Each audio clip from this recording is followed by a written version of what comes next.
জাতিকে লাঞ্ছনা এবং অপমানের শেষ ঠিকানায় পৌঁছে দিতে ওই আল্লাহর সময় দরকার হবে না। কে যেন আসান নাকি মাসাল একজন আছে, ইসলামপন্থী আলেমগণ যখন চাঁদাবাজের বিরুদ্ধে কথা বলে একদল খাইছে আর একদল রেডি হয়ে গেছে, তখন ওই কপাল পরা জামাওয়ালার মতো লোকেরা চটকানা দিতে চান। মনে রাখবেন, খলিফার কাজ ভেঙে ছুড়ে তছনছ করে নতুন একটা বাংলাদেশ বিনির্মাণ আমরা করবই। আলেমদের বিরুদ্ধে লেগে একদল হেলিকপ্টারে উঠেছে, আলেমদের বিরুদ্ধে লাগলে আর একদল হেলিকপ্টারে উঠতে পারবেন না। এই কোরআনকে আগামী দিনের সংসদে যদি পাঠাতে হয়, তার জন্য আমাদের 2024 সালের জুলাই আগস্টের তরুণ যুবকেরা যারা জীবন বাজি রেখে উই ওয়ান্ট জাস্টিসের স্লোগান রেখেছিল, সেই উই ওয়ান্ট জাস্টিসের স্লোগান বাস্তবায়ন কি মানুষের তৈরি করা মতবাদ বাস্তবায়ন করতে পারবে নাকি কোরআন পারবে? উই ওয়ান্ট জাস্টিসের জন্য তরুণ যুবকেরা, আমাদের মীর মুগ্ধ আবু সাঈদরা যদি জীবন দিতে পারে, আজ তরুণ যুবক এবং আমাদের জনতাকে জিজ্ঞেস করতে চাই, আগামী দিনে কোরআনের সংসদ কায়েমের জন্য, ইসলামের সংসদ কায়েমের জন্য আরেকবার যদি জীবন দিতে হয় আমাদের, সেই জীবন দিতে আমরা কি রাজি থাকব? আমাদেরকে ভয় দেখিয়েছিলেন, আমাদেরকে ভয় দেখিয়ে আমাদের আজকের প্রধান মুফাসসির মাওলানা ডক্টর মিজানুর রহমান আজারীকে দেশ ছাড়তে বাধ্য করেছিলেন। আজ এসে দেখে যান, আপনি নেই, আমাদের ডক্টর মাওলানা মিজানুর রহমান শুধু নেই, তার লক্ষ লক্ষ ভালোবাসার মানুষেরা টেকুয়া শুধু নয়, গোটা বাংলাদেশকে আজ আলো ছড়িয়ে দিয়েছে। আপনারা সাইদি সাহেবকে হত্যা করেছেন, এক সাইদি রহমানের অনুপস্থিতিতে লক্ষ সাইদি আমাদের তৈরি হয়ে কোরআনের দাওয়াত পৌঁছে দিচ্ছে। আমাদের হত্যা করা যায়, আমাদের ফাঁসি দেওয়া যায়, আমাদের শেষ করা যায় না, আমাদের শেষ করা যাবে না।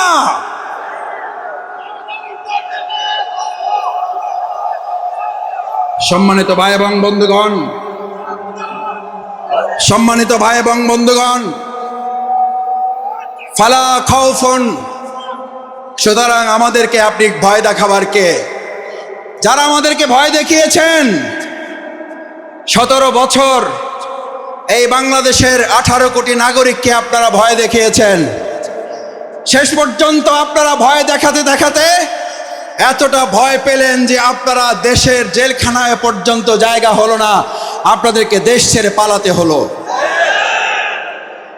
আল্লাহ তাআলা নিশ্চিত করেছেন, ফালা খাউফুন, তোমাদের ভয় পাওয়ার কোনো দরকার নেই, কারণ যারা আল্লাহকে ভয় করে তাদের দুনিয়ার আর কাউকে ভয় করতে হয় না, বরং গোটা দুনিয়া তাদেরকে ভয় করে।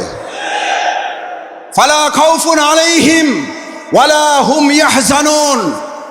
আল্লাহ সুবহানাহু ওয়া তাআলা শুধু ভয়ের ব্যাপারে আপনাকে নিশ্চিত করে নাই, আল্লাহ তাআলা বলেন, আমার এই ভয়ে যদি তোমরা উত্তীর্ণ হতে পারো, এক আল্লাহকেই যদি ভয় করতে পারো, কোনো গুলি বন্দুককে যদি তোমরা ভয় না করো, তাহলে আমি আল্লাহ তোমাদেরকে এবার দ্বিতীয় নিশ্চয়তা দিচ্ছি, ওয়ালা হুম ইয়াহজানুন, তোমাদের আর কোন রকম দুশ্চিন্তা উদ্বেগ উৎকণ্ঠায় ভুগতে হবে না।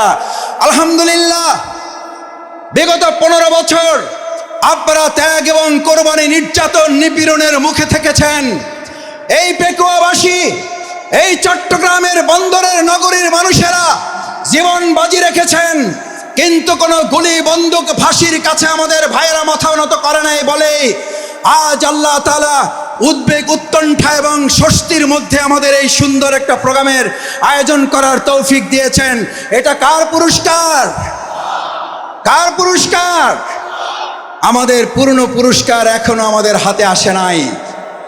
আমাদের আসল পুরস্কার আল্লাহ ঘোষণা করেছেন, বিসমিল্লাহির রহমানির রহিম, ইযা জাআ নাসরুল্লাহি ওয়াল ফাথ, যখন আল্লাহর সাহায্য এবং বিজয় আসে। কার সাহায্য? কার? কোন পার্শ্ববর্তী রাষ্ট্রের, প্রশাসনের, সেনাবাহিনীর, র্যাবের সাহায্য কার? নাসরুল্লাহ, ইযা জাআ নাসরুল্লাহি ওয়াল ফাথ। যে আল্লাহ আমাদেরকে সাহায্য করেন, সে আল্লাহ তাআলাই বলেন, আমি যখন কাউকে সাহায্য করি তার বিজয় ছাড়া আর অন্য কিছু হতে পারে না। নাসরুল্লাহ ইজা জা নাসরুল্লাহি ওয়াল ফাত, কারণ আমার সাহায্য যেখানে যায় গোটা দুনিয়া তার বিপক্ষে থাকলেও বিজয় ছাড়া তার কিছুই হয় না। আজ বাংলাদেশে আল্লাহর সাহায্য এসেছে, গোটা কোরআনের রাষ্ট্র কায়েম হওয়া ছাড়া পূর্ণাঙ্গ বিজয় আমাদের হতে পারে না। আমাদের পূর্ণাঙ্গ বিজয় কি? আমাদের পূর্ণাঙ্গ বিজয় শুধু একজন এমপি হওয়া নয়, আমাদের পূর্ণাঙ্গ বিজয় শুধুমাত্র একজন মন্ত্রী হওয়া নয়, আমাদের পূর্ণাঙ্গ বিজয় শুধুমাত্র একজন রাষ্ট্রপতি হওয়া নয়, আমাদের পূর্ণাঙ্গ বিজয় শুধু একজন প্রধানমন্ত্রী হওয়া নয়, আমাদের পূর্ণাঙ্গ বিজয় শুধুমাত্র ইসলামী দল ক্ষমতায় যাওয়া নয়, আমাদের পূর্ণাঙ্গ বিজয় হচ্ছে আলা লাহুল খালক ওয়াল আমর, সৃষ্টি যার, আইন চলবে তার। আমার ভাইয়েরা, সৃষ্টি যার, আইন চলবে তোমার। আইন চলবে কার? আইন চলবে কার? বাংলাদেশ আজ সেরকম একটা সুন্দর কল্যাণমূলক রাষ্ট্র বিনির্মাণের জন্য এখানে যারা এসেছেন, কোরআনের প্রেমে যারা বসেছেন, কিসের উপরে বসেছেন এটা চিন্তা করেন নাই। আপনার মাথার উপরে ফ্যান আছে, লাইট আছে, বাতাস আছে, নাই চিন্তা করেন নাই। আজ এখানে যারা এই কোরবানি পেশ করে কোরআনের ভালোবাসায় সমবেত হয়ে গায়ে গা লাগিয়ে লক্ষ লক্ষ জনতা এখানে হাজির হয়েছেন, এই লক্ষ জনতা যদি আজ একটা আহ্বান এখান থেকে নিয়ে যেতে পারেন, রাসূল করিম সাল্লাল্লাহু আলাইহি সাল্লাম এরকম মজলিসকে সামনে রেখে আমার মুসল্লিয়ানে কিরামগণকে উদ্দেশ্য করে, এই জামানাকে উদ্দেশ্য করে রাসূল করিম সাল্লাল্লাহু আলাইহি সাল্লাম সাহাবীদেরকে স্মরণ করালেন।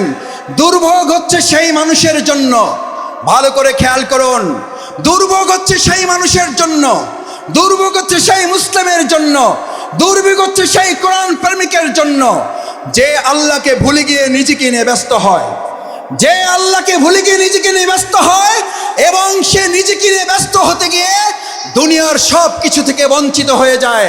আমরা কি দুনিয়া থেকে বঞ্চিত হয়ে নিজেকে নিয়ে ব্যস্ত হব না আল্লাহকে নিয়ে ব্যস্ত হব? আমার ভাইয়েরা আসুন, আজ সেই কারণে রাসূল করিম সাল্লাল্লাহু আলাইহি সাল্লাম বললেন, আব্দুল্লাহ ইবনে মাসউদ হাদিসটি বলে আমার কথা শেষ করে, আব্দুল্লাহ ইবনে মাসউদ রাদিয়াল্লাহু তাআলা আন قال قال رسول الله صلى الله عليه وسلم ويقولون ما لا يفعلون, তোমাদের মধ্যে এমন একটা সময় আসবে কোরআন শোনার লোক থাকবে, কোরআন জানার লোক থাকবে, কোরআনের আলোকে সে হয়তো পথ চলার কথাও বলবে, ইয়াকুলুনা মা লা ইয়াফআলুন, কিন্তু কোরআনের আলোকে সমাজ এবং রাষ্ট্র পরিচালনার লোক পাওয়া যাবে না। ওয়া ইয়াফআলুনা মা লা ইউমারুন, আবার কিছু কাজ করলেও কোরআনের পূর্ণাঙ্গ রূপ বাস্তবায়ন হবে না। আজ এখানে যারা আছেন, আমরা কি কোরআন বাস্তবায়নের জন্য সবাই রাজি আছি ইনশাআল্লাহ? সবাই কি রাজি আছি ইনশাআল্লাহ? আল্লাহ মেহরবানি করে হাতগুলো আপনার আরশের আজিমের ক্যামেরায় এগুলো তুলে নিয়ে কাল কিয়ামতের দিন কোরআনের কর্মী হিসাবে আমাদেরকে নাজাতের জন্য, জান্নাতের জন্য আপনি কবুল মঞ্জুর করুন। আল্লাহ এই আয়োজনকে বাংলাদেশের জন্য কবুল করুন, কোরআনের সংসদের জন্য আয়োজনকে কবুল করুন, কোরআনের রাষ্ট্রের জন্য এই আয়োজনকে কবুল করুন। আজ এই কথাটি আমাদের জন্য অত্যন্ত তাৎপর্যপূর্ণ। যদি কেউ মনে করেন পরিস্থিতি ভালো হয়েছে সেজন্য হয়তো আমরা এই কাজ করতে পারছি, কিন্তু আমরা এই কথাও পরিষ্কার বলি, আমাদের কাছে পরিস্থিতি ভালো হলেও আলহামদুলিল্লাহ, আমাদের কাছে পরিস্থিতি প্রতিকূল হলেও আলহামদুলিল্লাহ, আমরা শত প্রতিকূলতার মধ্যেও দুনিয়ার কোনো সহযোগিতার কাছে মাথা নত না করে হযরত ইব্রাহিম আলাইহিস সালাম যেমন জিবরাইল আমিনকে বলেছিলেন, আমার যদি সহযোগিতার প্রয়োজন হয় তাহলে আমি একমাত্র সহযোগিতা গ্রহণ করব মহান আল্লাহ সুবহানাহু তাআলার। আল্লাহ সুবহানাহু তাআলা ছাড়া আমার কারো সহযোগিতার প্রয়োজন নেই। আজ মুসল্লিয়ানে কেরাম আপনাদের কাছে জানতে চাই, বাংলাদেশকে যদি কোরআনের দেশ করতে হয়, বাংলাদেশকে যদি ইসলামের দেশ করতে হয়, তার জন্য যদি হযরত ইব্রাহিম আলাইহিস সালামের মতো আমাদের ত্যাগ এবং কোরবানির পরীক্ষায় উত্তীর্ণ হতে হয়, আর তার জন্য যদি সেই অগ্নি পরীক্ষায় আমাদেরকে সহযোগিতার জন্য এক আল্লাহ ছাড়া দুনিয়ার আর কাউকে না পাওয়া যায়, আমরা এক আল্লাহ ছাড়া আর কারো সাহায্য কি আমাদের দরকার হবে? আমরা কার সাহায্য চাই? কার সাহায্য চাই? একবার সেই আল্লাহকে আমরা ডাক দিতে চাই। আমরা সবাই আল্লাহকে একবার ডাকতে চাই। আল্লাহ, আল্লাহ।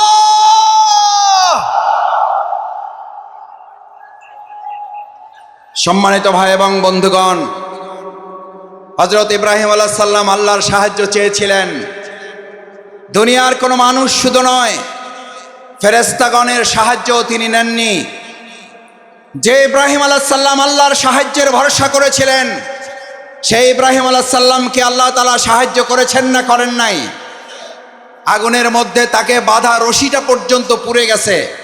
হযরত ইব্রাহিম আলাইহিস সালাম আগুনের স্পর্শ করা তো দূরের কথা, হযরত ইব্রাহিম আলাইহিস সালাম সেই সময়, ওই সময়টুকু যা তিনি আগুনের মধ্যে অবস্থান করেছিলেন, সেই সময়টুকুকে বলা হয়ে থাকে তিনি তার জীবনের সবচেয়ে সুখী এবং আরামের জীবন যাপন করেছেন।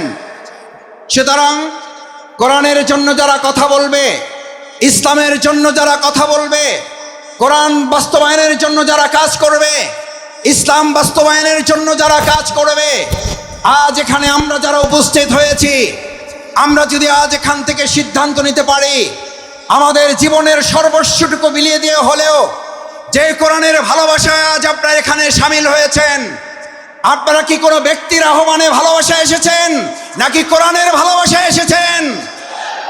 কিসের ভালোবাসায় এসেছেন?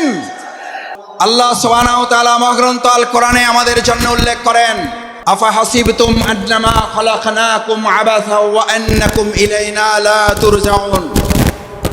আল্লাহ সুবহানাহু ওয়া তাআলা আমাদেরকে পৃথিবীতে প্রেরণ করে আমাদেরকে স্মরণ করিয়েছেন।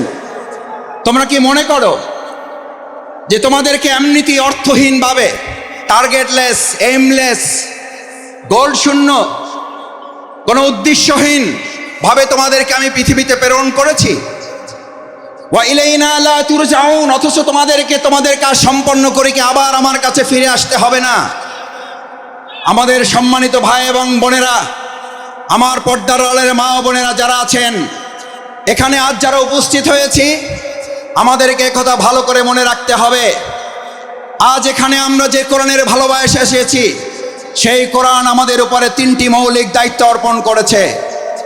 এক, আল্লাহ সুবহানাহু ওয়া তাআলা বলেন, আফা হাসিবতুম আন্নামা খলাকনাকুম আবাসা, আমি তোমাদেরকে অর্থহীনভাবে পৃথিবীতে সৃষ্টি করি নাই। আমি তোমাদেরকে পৃথিবীতে সৃষ্টি করেছি একটা গুরুত্বপূর্ণ উদ্দেশ্য নিয়ে। সেই উদ্দেশ্য সম্পর্কে আল্লাহ তাআলা পরিষ্কার রোডম্যাপ ঘোষণা করেছেন। এখন আমাদের দেশের অর্থনীতি সংস্কারের প্রশ্ন উঠছে, আমাদের দেশের রাজনীতি সংস্কারের প্রশ্ন উঠেছে, পররাষ্ট্রনীতি সংস্কারের প্রশ্ন উঠেছে। আমরা আজ সংস্কারের দায়িত্বে যারা আছেন তাদের কাছে আল্লাহ তাআলার সংস্কারের রোডম্যাপ তুলে দিতে চাই। আল্লাহ তাআলা কোরআনে ঘোষণা করেন, ফাইম্মা ইয়াতিয়ান্নাকুম মিন্নি হুদান, আমি এই পৃথিবীতে মানুষকে প্রেরণ করে তাকে একটা রোডম্যাপ দিয়ে দিয়েছি। এই রোডম্যাপের মধ্যে তার রান্নাঘর থেকে শুরু করে তার সংসদ ভবন পরিচালনার পর্যন্ত সমস্ত বর্ণনা আমি উল্লেখ করে দিয়েছি। সুবহানাল্লাহ। আমার ভাইয়েরা, মহাগ্রন্থ আল কোরআনের মধ্যে যে রোডম্যাপ আল্লাহ উল্লেখ করেছেন, ফামান তাবিআ হুদায়া, যদি এটাকে ফলো করে, যদি এটাকে অনুসরণ করে, যদি এটাকেও মেনে চলে, তাহলে আল্লাহ ঘোষণা দিচ্ছেন, কোন প্রধানমন্ত্রী না, কোন প্রধান উপদেষ্টা না, কোন উপদেষ্টা বৃন্দগণ নন, কোন জাতিসংঘের মহাসচিব নন, এক আল্লাহ সুবহানাহু ওয়া তাআলা ঘোষণা দিয়েছেন, ফামান তাবিআ হুদায়া, তাহলে তোমরা রোড ম্যাপের আসল রাস্তা খুঁজে পাবে। আমরা আজ বাংলাদেশের বর্তমান দায়িত্বে যারা আছেন তাদের কাছে মহাগ্রন্থ আল কোরআনের আহ্বান পৌঁছে দিয়ে বলতে চাই, বাংলাদেশকে যদি যথাযথ সংস্কারের মাধ্যমে তার আসল রোডম্যাপে পরিচালনা করতে হয়, তাহলে মহাগ্রন্থ আল কোরআনের আইন দিয়ে ছাড়া মানুষের তৈরি করা কোনো চিন্তা, তন্ত্র, মতবাদ দিয়ে পূর্ণ সংস্কার করা সম্ভব হবে না। ভাই এবং বন্ধুগণ, আল্লাহ তাআলা বলেন, যদি এটাকে ফলো করো হুদায়া, তাহলে সঠিক পথ পাবে। আচ্ছা, আপনাদের কাছে জিজ্ঞেস করি, যদি কোরআন অনুসরণ করার মধ্যে দিয়ে সঠিক পথ পাওয়ার কথা বলা হয়, তাহলে আমাদের কাছে কি এই প্রশ্ন ওঠা স্বাভাবিক নয় যে কোরআন বাদ দিয়ে যে কোনো পথ অবলম্বন করলে ওটা সঠিক নয়, ওটা গোমরাহের পথ? কোরআন যদি আল্লাহর পথ হয় তাহলে কোরআনের বাইরে যা মত আছে, পথ আছে, সমস্ত মত এবং পথ ইবলিসের পথ। ইমানদাররা কখনো কোরআনের পথ, আল্লাহর পথ বাদ দিয়ে ইবলিসের পথে হাঁটতে পারে না। আজ আমাদের এই কোরআন দায়িত্ব দিয়েছে, ফামান তাবিয়া হুদা, তাহলে তোমরা সঠিক পথ পাবে, আসল পথ পাবে। আমাদের এই প্রিয় মাতৃভূমি বাংলাদেশ স্বাধীন হওয়ার 53 বছর পার হলেও আমরা কি অর্থনৈতিক মুক্তি পেয়েছি ভাইয়েরা? আমরা কি সাংস্কৃতিক মুক্তি পেয়েছি? আমরা কি রাজনৈতিক মুক্তি পেয়েছি? এই সকল মুক্তি আমাদের যদি পেতে হয় তাহলে আমাদের মানুষের তৈরি করা মতবাদের দিকে নাকি কোরআনের দিকে ফিরতে হবে? আমাদের গ্রামে, আপনাদের গ্রামে আমরা সবাই একটা কথা বলি, সোজাতে হবেন, মরার আগে হবেন না। কখন হবেন? কখন হবেন? কাপড় দিয়ে যখন পায়ের কাছে একজন ধরে আর মাথার কাছে একজন ধরে, দুই দিকে দুইজন ধরে আর টানে, বলে যে আরো সোজা করো, আরো টাইট করো। ভাইয়েরা, মরার পরেই যদি আমাদের সোজা হতে হয়, চোখে যদি দেখতে পাই যে আমরা সোজা হচ্ছি এবং আমার সন্তানরা আমাকে টাইট করে বেঁধে সোজা করছে, আজ আমার সমস্ত পেকুয়াবাসী, বাংলাদেশের প্রান্ত থেকে যারা এখানে এসেছেন, আমরা আহ্বান জানাই, আসুন, মরার পরে যদি সোজা আমাদের হতেই হয় তাহলে জীবিত থাকতেই আমরা সোজা হয়ে আমাদের বাংলাদেশকেও সোজা পথে পরিচালনার জন্য আর কোন মত এবং পথ নয়, কোরআনের পথেই বাংলাদেশকে আমরা সোজা করে পরিচালনা করব ইনশাআল্লাহ। দ্বিতীয় যে দায়িত্ব আল্লাহ তাআলা আমাদেরকে দিয়েছেন, ফামান তাবিয়া হুদায়া ফালা খাউফুন, কোনো ভয় নেই তোমাদের। আমার ভাইয়েরা,